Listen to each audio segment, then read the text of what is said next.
La estrategia de seguridad va a funcionar. Esto es para el pueblo, para la gente. Va a funcionar. Primero, van a tener todavía más impacto los programas del bienestar. Segundo, vamos a fortalecer la atención a las causas y eso va a ayudar. Y tercero, vamos a fortalecer la coordinación y la inteligencia y la investigación. Y vamos a estar informando permanentemente. Nos reunimos todas las mañanas en el gabinete y tomamos medidas todos los días para fortalecer. Entonces va a funcionar. Buenas noches, gracias por el honor de su sintonía en este miércoles 9 de octubre. Así la presidenta Claudia Sheinbaum garantizó que funcionará la estrategia de seguridad que implementarán durante su gobierno, pero aclaró que esto no se dará de un día para otro y confió en que los programas sociales será una ayuda extra. Ante los señalamientos de la oposición sobre la violencia en el país, dijo que deben tener mínima autocrítica, pues en el caso del exsecretario de Seguridad Pública, Genaro García Luna, se demostró que tenía nexos con el narcotráfico. También la presidenta habló sobre la disputa que mantienen los Chapitos y los Mayos en Sinaloa, la cual dijo se frenará con inteligencia e investigación. Destacó que tras la visita que hicieron ayer los secretarios de Seguridad, Omar García Harfuch, y de la Defensa Nacional, Ricardo Trevilla, al Estado, se reforzará la presencia de la Guardia Nacional. De igual manera, dijo que en el caso del asesinato del alcalde de Chilpancingo, Alejandro Arco, se utilizará el Centro Nacional de Inteligencia para determinar a los responsables del homicidio. Sobre la reunión que sostuvieron ayer el presidente del Senado, Gerardo Fernández Noroña, y la ministra presidenta de la Corte, Norma Piña, Claudia Sheinbaum dijo que el acercamiento fue decisión del senador morenista, aunque aclaró no tener conocimiento sobre lo que se habló en dicho encuentro. Me enteré por las redes de esa reunión, no tengo conocimiento de la reunión. No sé qué se trató ahí, no fue una decisión del presidente del Senado. No tengo conocimiento y lo que sí es importante que sepa la ciudadanía es que la reforma al Poder Judicial va. ¿Qué sucede con las leyes secundarias de esta reforma judicial? Liliana Padilla, cuéntanos, buenas noches. ¿Qué tal, Pedro? Muy buenas noches. Te saludo desde el Senado de la República y este día se acordó que será mañana muy temprano cuando el Pleno comience la discusión de estas dos iniciativas de reforma a la Ley General de Instituciones y Procedimientos Electorales y a la Ley de Medios de Impugnación. Estas son leyes secundarias a la reforma judicial que garantizan pues este proceso de elecciones, esta elección que se llevará a cabo el primer domingo de junio de 2025. ¿Por qué se acordó así? Porque este día, a lo largo de toda la sesión, se llevó a cabo la discusión de la reforma, una de las reformas planteadas por el expresidente, ahora expresidente de la República, Andrés Manuel López Obrador, y que tienen que ver con que el salario mínimo esté por encima de la inflación. Una discusión que duró más de 7 horas y que estaba previsto así. Este jueves, muy temprano, están citados los senadores para discutir estas modificaciones, estas leyes secundarias, estas dos iniciativas que fueron incluso entregadas apenas el lunes por la secretaria de Gobernación, Rosa Isela Rodríguez. ¿Y esto por qué, Pedro? Porque por la tarde están invitados los legisladores a esta conmemoración del Bicentenario de la República que encabezará la presidenta Claudia Sheinbaum en el Zócalo capitalino, aquí muy cerca en el centro histórico. Así pues prácticamente ya esta discusión se traslada a la sesión de mañana, justamente pues con el voto de Morena, del PT y del Verde será como se lleve a cabo pues la aprobación, lo que es inminente de estas modificaciones, estas dos leyes que tienen que ver con el desarrollo de esta elección de ministros, magistrados y jueces en el Poder Judicial. Esta es mi información esta noche desde el Senado. Gracias, Liliana. Pendientes mañana. Buenas noches. Seguimos pendientes, Pedro. Buenas noches. Y hablando del Senado, Carolina Villano, secretaria general del PRI, informó que el partido presentó una acción de inconstitucionalidad ante la Suprema Corte para impugnar la reforma judicial por vicios al procedimiento legislativo y la falta de deliberación pública. Por otro lado, acción de inconstitucionalidad, la que fue promovida por el PAN, considera que esta es más bien una reforma en materia electoral y ya fue turnada al ministro Juan Luis González Alcántara Carranca para que en los próximos días determine si admite a trámite esta acción que busca frenar la reforma judicial. Mientras que el Tribunal Electoral del Poder Judicial calificó como infundados los agravios del PAN y Movimiento Ciudadano contra el acuerdo del INE que establece que las fuerzas partidistas no podrán participar en las sesiones del Consejo General ni en actividades que analicen temas de la elección judicial. Al confirmar este acuerdo, el Tribunal Electoral dejó fuera a los partidos del proceso electoral. Vamos a la Cámara de Diputados. Ya adelantaron que esperan discutir y votar las leyes secundarias de la reforma judicial hasta el lunes, pero sucedieron más cosas. Fernando Damián, buenas noches, cuéntanos. ¿Qué tal, Pedro? Muy buenas noches, te saludo con gusto. Comentarte que la Cámara de Diputados discutirá y votará hasta el próximo lunes las leyes secundarias de la reforma al Poder Judicial, a la espera de que el Senado de la República turne aquí los proyectos y se cumplan todos los plazos legales para evitar cualquier violación al proceso legislativo. Si tú gustas, vamos a ver y escuchar cómo lo confirmaron los legisladores de la mayoría parlamentaria de Morena. Vamos a esperar. La discusión va a ser interesante el día de mañana en el Senado mexicano. Vamos a esperar nuestro turno que llegue aquí el jueves o viernes y nosotros sesionar más o menos el lunes. Vamos a seguir el trámite parlamentario ordinario, turno a comisión con los plazos establecidos en la ley, en el reglamento. Es probable que llegue tal vez viernes la iniciativa. Estoy en comunicación permanente con mi amigo y compañero y presidente Noroña. Asimismo, Pedro, la Cámara de Diputados discute hoy las reformas a los artículos 25, 27 y 28 de la Constitución Política para devolver a Pemex y a la Comisión Federal de Electricidad el carácter de empresas públicas del Estado en lugar del de empresas productivas que se preveía desde la reforma energética de 2014. Se considera también otorgar a la Comisión Federal de Electricidad prevalencia sobre las empresas privadas del sector eléctrico. Finalmente te comento que el Pleno Cameral aquí en San Lázaro aprobó este día la integración de 20 de 51 comisiones ordinarias, de las cuales 15 serán presididas por Morena y sus aliados, mientras solo 5 estarán encabezadas por la oposición. Gracias, Fernando. Buenas noches. Hasta pronto, Pedro. Buenas noches.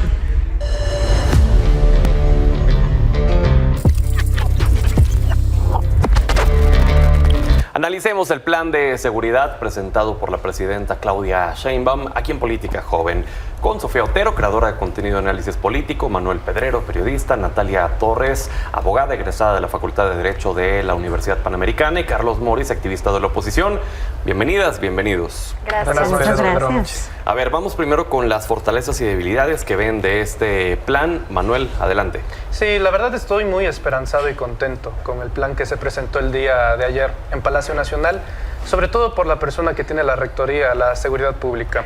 Cuando Omar García Harfuch y Claudia Sheinbaum recibieron el gobierno de la Ciudad de México, la capital era una de las más violentas, una de las más peligrosas en relación a homicidios a nivel mundial. Cuando Sheinbaum Pardo y Omar García Harfuch abandonan el gobierno de la Ciudad de México, pues la ciudad, hoy tal cual, la capital es más segura que Nueva York, más segura que París, más segura que Madrid. Ha quedado como una de las ciudades más equilibradas en torno a población con índices de violencia. Eran aproximadamente 14 homicidios diarios, ahorita se está en un promedio de 6, de 5.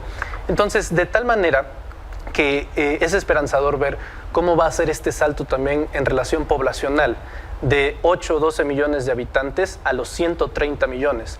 Las primeras expectativas, la verdad que van muy bien, sobre todo en el plano de la acción. Ya ver a Omar García Harfuch caminando las calles de Culiacán, Sinaloa. ¿Qué demuestra eso? Bueno, es un mensaje directo al crimen organizado. Es la presencia del Estado está aquí, de no vamos a dejar abandonar la población. Es el mensaje, porque ojo, no solamente es Omar García Harfuch, es el general Ricardo Trevilla, el secretario de la Defensa Nacional y el secretario de Seguridad Pública caminando Sinaloa. O sea, eso no es cualquier cosa y no es para la foto, es el mensaje y es el simbolismo, sobre todo ya con los convenios de colaboración que han iniciado con los gobiernos estatales. Entonces, nada más decir los ejes centrales: la prevención del delito, la inteligencia. Por primera vez en la historia de México se crea una subsecretaría destinada a la recaudación de datos, y la presencia del Estado mexicano. Carlos. A mí me preocupa mucho primero, gracias por la invitación, pero me preocupa mucho ver que Morena sigue ensanchándose el pecho diciendo que van a seguir con una estrategia fallida.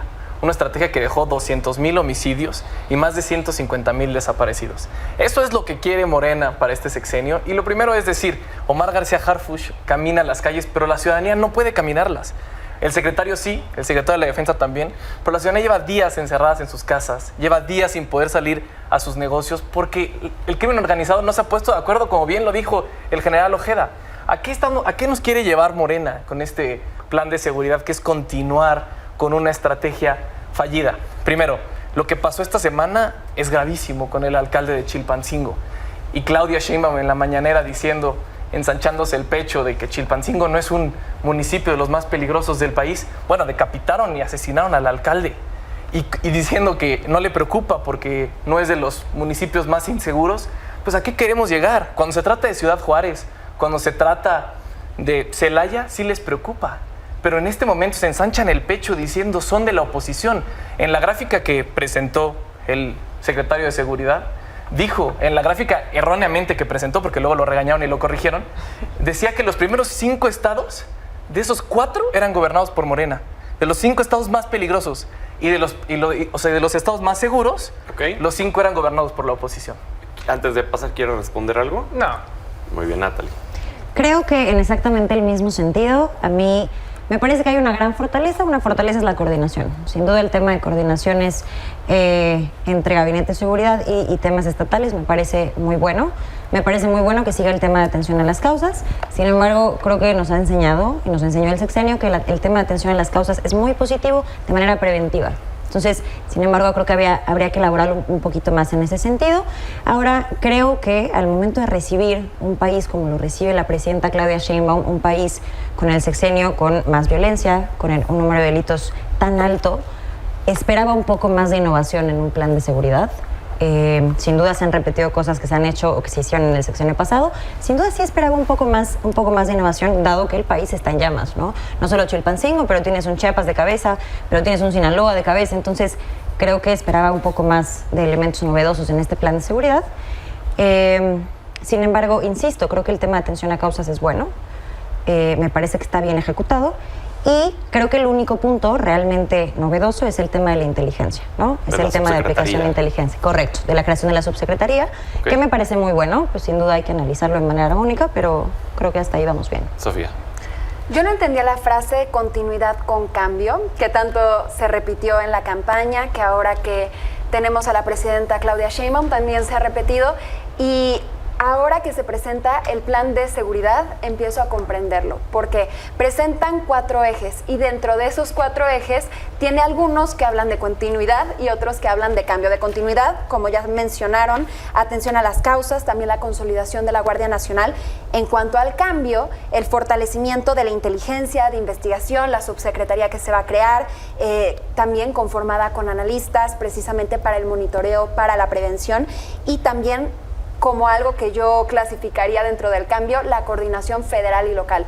Porque algo que se está poniendo sobre la mesa y que me parece súper importante es que este no debe ser un tema de partidos. No debe ser una cuestión de, bueno, mandamos apoyo por acá porque aquí sí gobierna a quien hubiéramos querido que ganara y aquí no.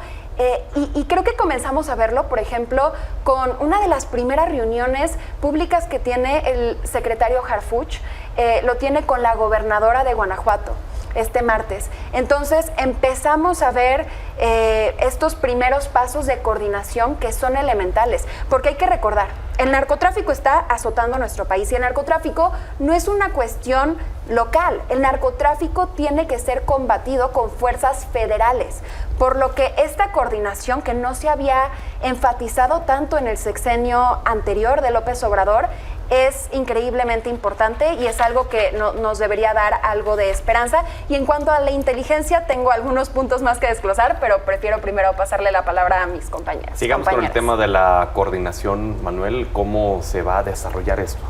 Pues ya empezaron, o sea, no tenían otra opción en los estados de oposición. Los estados más violentos del país son los que gobierna el PRIAM. Pero esto no lo digo yo, lo dicen las cifras oficiales y los diferentes analistas políticos. Para empezar, ¿quién tiene verdaderamente las cifras de la seguridad? Pues no los gobiernos estatales, que muchas veces lo maquillan. El Secretariado Ejecutivo de la Secretaría de Seguridad Pública. Dato mata relato. Guanajuato triplica los homicidios por la tasa promedio a nivel nacional. Esto que ustedes están viendo en rojo es el estado de Guanajuato. ¿Quién gobierna Guanajuato? Acción Nacional. Permítanme comentarles cuáles son los 5 estados que más homicidios competen en el país. Guanajuato, Baja California, el Estado de México, Chihuahua y Jalisco. Estamos hablando de que Guanajuato, Chihuahua y Jalisco son gobernados por la oposición entre el PRI, el PAN y Movimiento Ciudadano. Baja California, Tijuana es el problema. El trasiego de drogas, el intercambio de armas, la venta de mujeres. Tijuana es el foco central por la causa de la violencia en Baja California. Y en el caso del Estado de México, apenas Morena acaba de conquistar el Estado de México, tiene un año apenas gobernando después de casi un siglo de dominación priista. Los 5 estados más peligrosos del país, las 2 terceras partes los gobierna la oposición. Lo que quiere decir, 1, que la violencia en México no está generalizada, está focalizada. Y si uno checa los estados que mediáticamente a la oposición y a los medios de comunicación les ha encantado ensalzar, como Sinaloa, si yo me voy hasta el estado de Sinaloa, comparemos Guanajuato, que tiene 2.276 homicidios de lo que va en el año, a lo que va el estado de Sinaloa, tiene 463, el promedio nacional es de 703, menos de la mitad. Entonces, normalmente cuando los medios de comunicación y sobre todo la necropolítica, la cual no me extraña para nada que siga haciendo uso Acción Nacional, exhibiendo como un trofeo la cabeza, desgraciadamente, del ya fallecido alcalde de Chilpancingo, poniéndola en redes sociales, ¿sí?, donde no les interesa los derechos humanos ni de la dignidad de la persona que asesinaron. Necesitan un trofeo y un simbolismo para tratar de ensalzar de nuevo la estrategia de seguridad de García Luna y de Felipe Calderón. Si lo que quieren es de nuevo ensangrentar al país, primero que ganen las elecciones, pero hasta entonces que guarden silencio sería lo mejor que los pudiera pasar. Antes de pasar contigo, Carlos, Nat, vi que hiciste un gesto cuando Manuel dijo que la violencia no está generalizada en el país y que solo está focalizada. ¿Quieres decir algo? A ver, de entrada con eso me parece que hacer competencias entre qué estado tiene más asesinatos no logra una estrategia de seguridad nacional que verdaderamente se merece este país y que se merece este país en las condiciones en las que lo recibe la presidenta Claudia Sheinbaum. Sin embargo, en los datos que seguramente fueron sin querer, ¿no?, que de las estadísticas de García Harfuch en la mañanera, pues es bastante curioso porque de los primeros 5, el primer lugar de habitantes, de homicidios dolosos cometidos por cada 100,000 habitantes, el primer lugar es Colima, que tiene comandancia de morenistas de 3 años. Baja California, desde hace 5 años, morenista. Zacatecas, 3 años, morenista. Chihuahua, Morelos, 6 años, morenista, ¿no? Entonces, me parece que lejos de que se trate de una competencia a ver en qué estado ocurren más homicidios, justo una estrategia de seguridad nacional debe abarcar también esos estados, incluso los que están gobernados por oposición. Pues tan está abarcada que lo primero que hizo Omar García Harfuch fue visitar un estado morenista. 21 días después de un culiacanazo, pero... Sinaloa. Sí. La primera aparición de Omar García Harfuch es, ojo, porque esto ya está tan dinámico el gobierno que a lo mejor muchos lo pueden olvidar, pero la primera aparición pública dentro del sexenio de Claudia Sheinbaum por parte de Omar García Harfuch es Sinaloa. Hoy estuvo en Hermosillo, Sonora. También estuvo en Baja California. Es decir, ya la dinámica del secretario de Seguridad Pública es visitar estado por estado y dejar claro a los gobernadores quién tiene el mando y quién tiene el control de la seguridad pública. Sofía, levantaste la mano. Sí, coincido con Nat. El tema se está partidizando y justamente creo que era algo que estaba intentando tanto la presidenta como el secretario Harfuch de deslindarse un poco de esa postura ahora que dieron la estrategia de seguridad nacional. Finalmente somos todo un país y reiterando lo que dice Natalia, los datos pueden presentarse de distintas maneras para darnos distintas conclusiones. Los datos que nos presenta Manuel, claro que son correctos, pero son homicidios totales. Considerando la población por cada 100,000 habitantes son distintos. Entonces se pueden... No estoy de enero a septiembre de 2024. No estoy diciendo que esos datos son falsos, son datos oficiales, como también son oficiales los que dijo Natalia, en los que Guanajuato no está en el top 5. Pasando a otro tema, en cuestión de la inteligencia, también creo que hay algunas debilidades. El planteamiento básicamente de monitoreo es algo que se implementó en la Ciudad de México de manera exitosa, que podemos ver en los datos oficiales, pero hay una diferencia en la infraestructura. Exactamente. Hay una diferencia abismal entre lo que se vive en la Ciudad de México y lo que se vive en muchas otras partes del país. En la Ciudad de México, exactamente, en la Ciudad de México de entrada tenemos muchísimas cámaras de seguridad que rodean toda la capital. Estamos hablando de que se tendría que implementar esta estrategia de monitoreo en zonas donde ni siquiera hay alumbrado público, por lo cual tendría que hacerse una inversión monumental. Si esa es la tirada, está perfecto, pero de nuevo no se va a solucionar el tema hasta que deje de haber gente coludida con el narcotráfico en el gobierno, no solamente federal como hubo con García Luna, sino a nivel local. Carlos. La gráfica que presenta Manuel es una gráfica de enero a septiembre.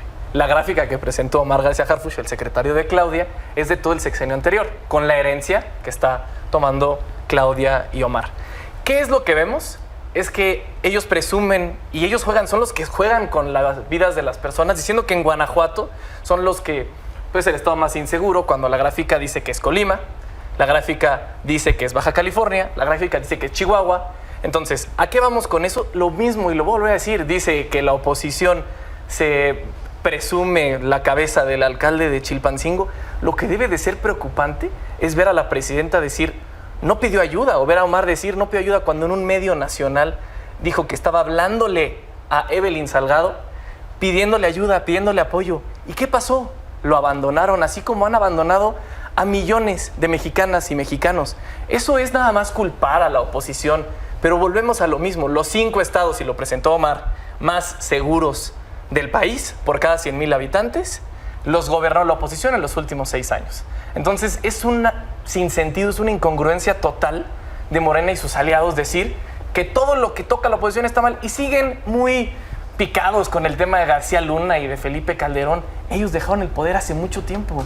García Luna ya está en la cárcel. ¿Qué está pasando? El ahijado de García Luna hoy es secretario de Seguridad. Es así de simple. Ellos van a seguir en el pasado. Si quieren ir al pasado, vayan al sexenio de López Obrador, vayan al sexenio de Peña, y no solamente vayan con Calderón, que les toque a todos por igual. ¿Sabes en qué estaba pensando mientras decía el compañero del PRIAN que el alcalde de Chilpancingo no tiene protección, seguridad federal? Que esas solicitudes se hacen a través de manera institucional, una solicitud formal a la Secretaría de Seguridad Pública. Entonces, si el alcalde lo hizo, estoy seguro que la alcaldía de Chilpancingo tendrá una copia de la solicitud y la publicará, no dentro del inmediato. Así no tuviera seguridad, Lo lamentable es que se siga jugando con la necropolítica, no les importa la vida de las personas, y no, o sea, ni siquiera me voy a esforzar en explicar la situación del país cuando todos los televidentes de Celaya, de Salamanca, de Guanajuato, ven y escuchan este tipo de cosas, porque también va muy relacionado al tema del Poder Judicial y a la justicia y a la impunidad.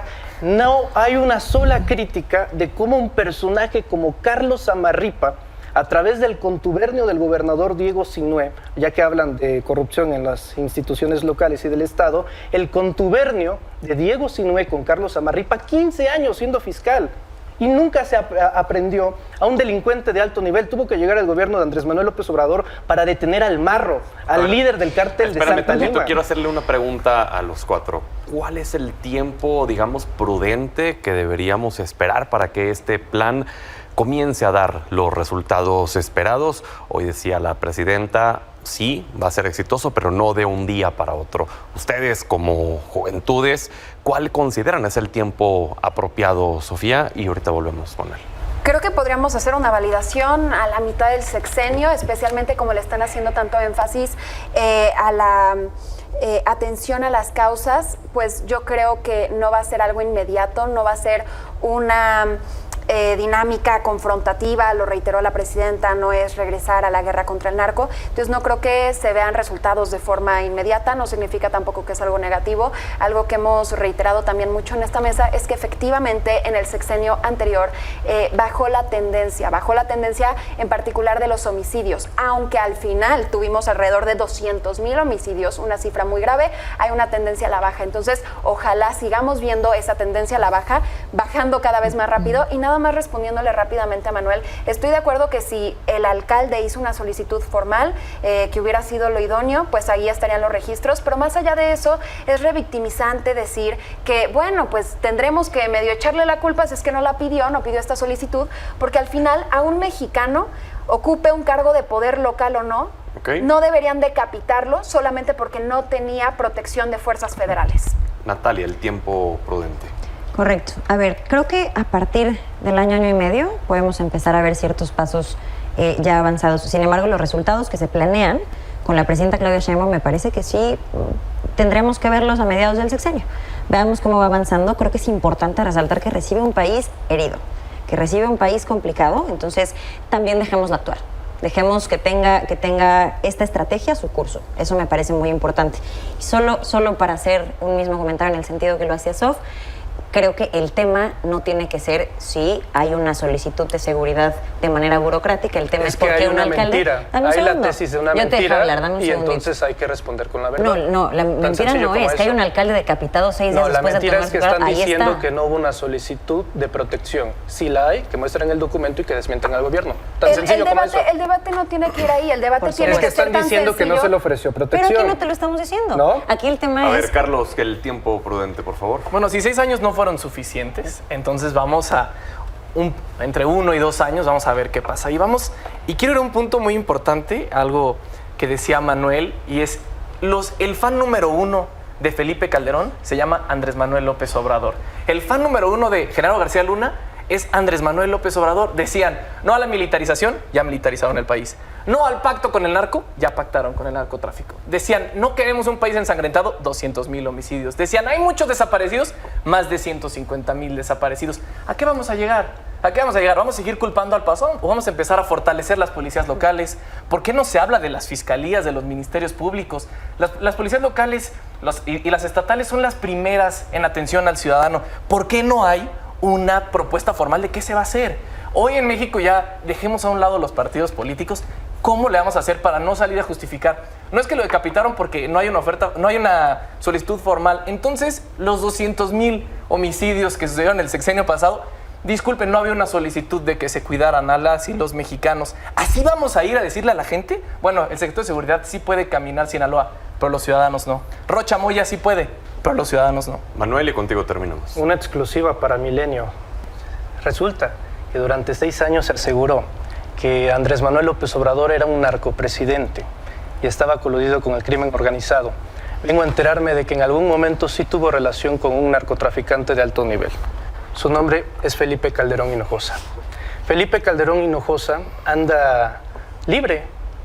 No tiene ninguna orden de aprehensión. Que lo metan a la cárcel, por favor. Y tiene cuentas Por favor, pendientes ¿no se con le la olvidó? justicia. A los dos. Quiero resaltar que no Y a Peña. interrumpí las conclusiones de los compañeros. Por favor. Yo sé que la defensa de Felipe Calderón es su interés, pero los mexicanos tienen que saber Que lo metan al bote. que Felipe Calderón es el artífice de la violencia que estamos viviendo hoy en día. Y tiene 3 socios suyos arrestados y enjuiciados en Nueva York. Se llaman Joaquín Guzmán Loera, Ismael El Mayo Zambada y Genaro García Luna. Si estos son los hombres que representaron el último gobierno de oposición de Acción Nacional a querer darle lecciones de seguridad pública a Morena y a la 4T, insisto, el silencio es la mejor defensa que pueden tener. Y esos Gracias. aliados son los que me siguen Ojalá los metan a prisión, es lo Correcto. que queremos ver. Gracias por haber estado con nosotros. Se nos gracias, fue el Pedro. tiempo volando. Nos vemos la siguiente semana, ¿les parece? Buenísimo. Muchas gracias. Vamos a la pausa, regresamos.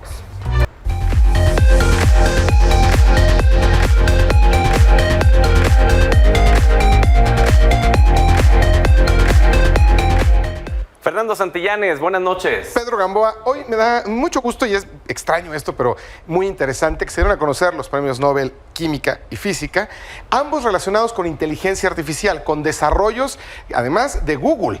Han sido investigaciones que han desarrollado mucho en Google, el de química relacionado con cómo se puede entender y hacer modelos mucho más precisos de proteínas gracias a todo un desarrollo de años que se lleva, pero el de física es acerca de redes neuronales, una investigación que lleva desde los 70, pero en DeepMind en Google tuvo mucho más fuerza. Geoffrey Hinton es uno de los Nobel de física. ¿Qué es lo interesante? Que se gana mucho con inteligencia artificial, pero este personaje, Geoffrey Hinton, que es considerado el padrino de la inteligencia artificial, dejó Google hace un par de años porque él dice que la inteligencia artificial sí puede ser un riesgo. Es decir, él ayudó a desarrollarla, él es el padre prácticamente de las redes neuronales, de lo más avanzado de Machine Learning, por eso este Nobel, pero decidió dejar Google porque lo que él comenta es que, y escucha esto, no es ciencia ficción, él sí cree que la inteligencia artificial podría tomar conciencia propia y como ciencia ficción de repente superar a los humanos. Él sí dice que hay que tener, no miedo, pero sí mucha precaución y lo más importante, regulación de la inteligencia artificial. Entonces, Nobel Química, Nobel Física, por desarrollos en inteligencia artificial, que sin duda van a ayudar mucho, pero uno de estos Nobel diciendo, lo que yo desarrollé no me arrepiento, y lo dice muy bien. De todas maneras, alguien más lo hubiera hecho, claro, pero necesitamos regularlo. Imagínate lo que esto significa. Oye, ¿y habrá alguna forma de poderse adelantar para que la inteligencia artificial no rebase? Eso es lo que se está haciendo. Lo que también dice este premio Nobel es, ojo, éramos muy responsables en Google con el desarrollo de esta inteligencia artificial hasta que empezó una competencia tan férrea entre Microsoft, entre Google, entre productos que tú y yo consumimos con inteligencia artificial, que ahí ya no sabemos, una, si se puede controlar, dos, si alguna compañía lo está desarrollando de manera que no sepamos, y tres, que sea una regulación que no llegue a tiempo. Caray. Pues bueno, podemos seguir platicando mucho tiempo respecto a si nos va a rebasar o no la inteligencia artificial y si es peligrosa o no. Pero bueno, gracias mientras tanto, Fer. Nos vemos la próxima semana, Pedro. Vamos a la pausa, regresamos.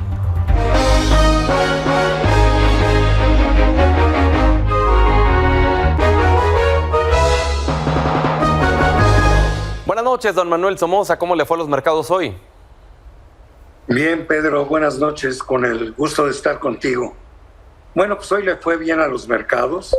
Nuevamente estuvieron todos los índices al alza. El Dow subió 1%, el Nasdaq 0.6%, el S&P 0.7%. Hasta la bolsa mexicana tuvo un pequeño incremento de 0.20%. Al que no le fue bien fue al peso, que estuvo presionado para cerrar en 19.48, una depreciación de 14 centavos con respecto al día de ayer. En México, la información más relevante fue la inflación del mes de septiembre, baja a niveles de 4.58, y este es un buen signo. Yo creo que con esto Banco de México nuevamente en el mes de noviembre, porque en octubre no hay reunión de Banco de México, en noviembre sí, bajará 1/4 punto nuevamente la tasa de interés. Los mercados están muy atentos al dato de la inflación en Estados Unidos, que sale mañana, hora de Nueva York, a las 6:30, 8:30 hora de México. Y aquí lo estaremos comentando. Se está esperando que baje del mes de agosto del 2.5 al 2.3. Si esto sucede, sería también, francamente, muy buena noticia. Y además tendremos los primeros reportes de los grandes bancos, Chase, Goldman, Wells Fargo, etcétera, que reportarán los resultados al tercer trimestre del año. Va a ser un día francamente interesante. Eso es lo que tengo para ti el día de hoy. Nos preocupa mucho el problema de Medio Oriente, que después de las declaraciones del presidente Biden el día de hoy, pues no se ve que tenga una solución política rápida, ya que dijo que él apoyaría cualquier acción que tomara Israel contra Irán en virtud de los ataques del 1 de octubre. Eso fue lo más relevante el día de hoy en los mercados, mi querido. Y que sin duda ese comentario de Biden polariza todavía más la perspectiva geopolítica que hay en el mundo, y me imagino también que en los mercados. Don Manuel, pues mañana seguimos platicando. Si nos lo permite, adelante, nos quedan unos 10 segundos. No, lo que dices tienes toda la razón, ¿no? En lugar de que todo el mundo ponga empeño para que disminuya la presión, pues los actores siguen calentando la hoguera. Y así, caray, así la situación. Don Manuel, qué honor como cada noche. Gracias. Igualmente, Pedro, un fuerte abrazo. Saludos a la audiencia.